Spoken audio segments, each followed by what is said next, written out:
안녕하세요. 오늘은 스타세이비어 장비 관련으로 몇 가지 팁을 드릴까 합니다. 기본적으로 캐릭터가 어떤 장비를 착용하는지는 여러분도 대략적으로 알 거라고 생각을 해요. 캐릭터별 장비 세팅법은 유튜브 고정 댓글을 확인해 보시면 감사하겠습니다. 우선 첫 번째 팁인데, 여러분들은 보통 2티어 금색 장비만을 사용할 거예요. 하지만 의외로 서브 옵션이 잘 붙은 보라색 장비도 상당히 좋습니다. 특히 속도 장비를 강화할 때의 팁인데, 일반적으로 속도 장비는 서브 옵션의 속도가 많이 붙을수록 값어치가 높다고 봐요. 그런데 보라색 장비는 금색 장비보다 옵션의 개수가 적어요. 결과적으로 0강에서 9강까지는 속도나 치명타 확률 등 한 가지 옵션에 몰빵된 장비를 만들기 쉽습니다. 그래서 보라색 장비의 경우 장비를 강화하실 때 유효 옵션, 예를 들어 속도에 붙었다면 장비를 계속 강화를 하시면 되고, 만약 다른 옵션에 붙었다면 장비를 버리는 식으로 강화를 진행하시는 전략이 상당히 도움이 됩니다. 다만 보라색 장비의 경우 9강에서 12강을 넘어갈 때 옵션이 강화되는 게 아니라 네 번째 옵션이 추가된다는 점 주의 부탁드립니다. 결과적으로 옵션이 잘 붙은 보라색 장비는 애매한 노란색 장비보다 훨씬 좋습니다. 물론 노란색 장비의 고점이 훨씬 높기는 하겠죠. 또한 보라색 장비의 경우 메인 옵션 수치가 약간 낮고 장비 각인이 불가능하다는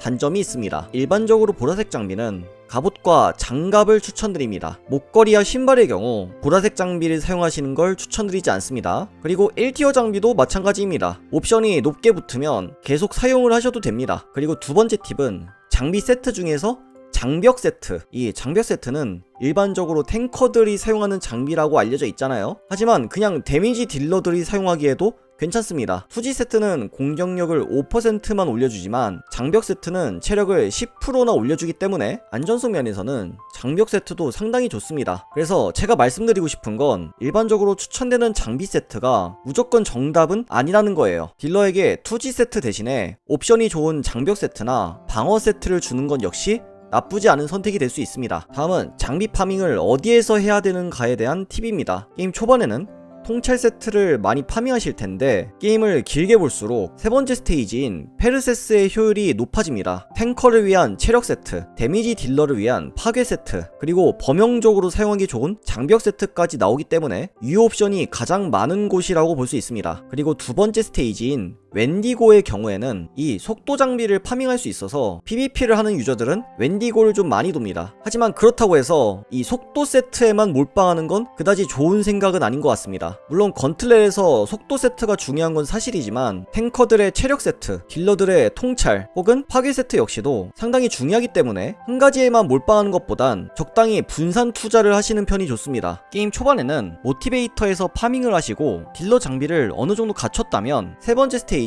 페르세스의 비중을 약간 높이시면 좋고요. 모티베이터, 웬디고의 경우에도 적당히 파밍을 해주시면 되겠습니다. 그리고 스타세이비어의 모든 캐릭터들은 속도 목걸이를 착용합니다. 속도 목걸이를 착용하는 이유는 속도의 옵션 수치가 가장 높기 때문이에요. 다른 옵션들에 비해 2배가 넘는 효율을 보여줍니다. 그래서 목걸이만큼은 웬만하면 속도를 챙겨가는 게 좋습니다. 다만 극히 일부의 상황에서는 치명타 피해 같은 데미지 증가 옵션을 사용하기도 합니다. 예를 들어서 코스모 게이트, 오르트로스에선 속도가 너무 빠를 경우 손해를 보는 택틱이 존재합니다. 이 경우에는 치명타 피해 목걸이를 사용할 수도 있는 거죠. 하지만 이런 케이스는 극히 일부기 때문에 굳이 미리 치명타 피해 목걸이를 강화하실 필요는 없습니다. 웬만하면 속도가 맞아요. 속도 목걸이가 가장 좋지만 치명타 피해 옵션도 한 개 정도는 남겨둘만 하다는 거예요. 자, 이렇게 해서 장비에 대한 정말 중요한 팁에 대해서 알아봤고요. 시청해주셔서 감사합니다.